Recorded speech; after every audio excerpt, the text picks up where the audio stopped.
Zion Classics TV news time. നമസ്കാരം, Zion Classics TVയിലേക്ക് സ്വാഗതം. ജിമ്മി ലായ് വരച്ച ക്രൂശിത ചിത്രം ക്യാമ്പസിൽ സ്ഥാപിച്ച് Catholic University of America.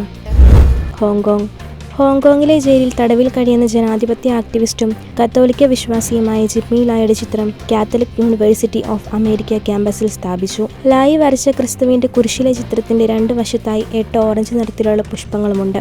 Bush school of business വിഭാഗത്തിന്റെ വിശുദ്ധ മിഖായേൽ മാലാഖയുടെ നാമധേയത്തിലുള്ള ചാപ്പലിലാണ് ചിത്രം സ്ഥാപിച്ചിരിക്കുന്നത്. യൂണിവേഴ്സിറ്റിയുടെ ചാപ്ലിൻ ഫാദർ അക്വിനാസ് ഗുൽബിയുവാണ് ചിത്രം വെഞ്ചരിച്ചു. ആപ്പിൾ ഡെയിലി എന്ന മാധ്യമത്തിൻ്റെ സ്ഥാപകനായ ലായി ചൈനീസ് കമ്മ്യൂണിസ്റ്റ് പാർട്ടിയുടെ കടുത്ത വിമർശകനായിരുന്നു. 2020 മുതൽ അദ്ദേഹം ജയിലിൽ കഴിയുകയാണ്.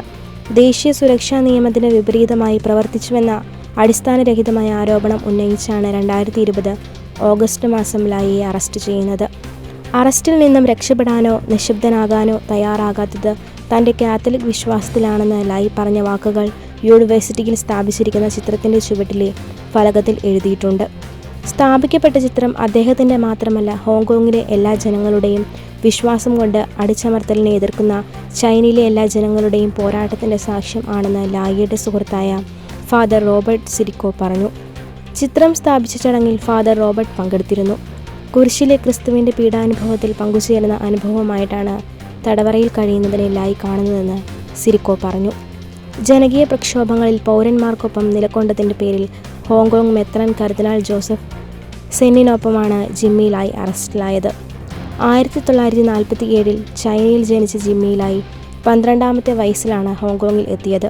49ാമത്തെ വയസ്സിൽ അദ്ദേഹം മാമോദിസ സ്വീകരിച്ചു. കത്തോലിക്ക സഭയിൽ ചേർന്നു.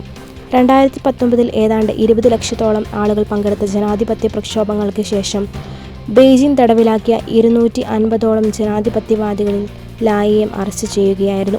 തൻ്റെ നിലപാടുകളിൽ കാത്തോലിക്ക വിശ്വാസം അദ്ദേഹം മുറുകെ പിടിച്ചിരുന്നു.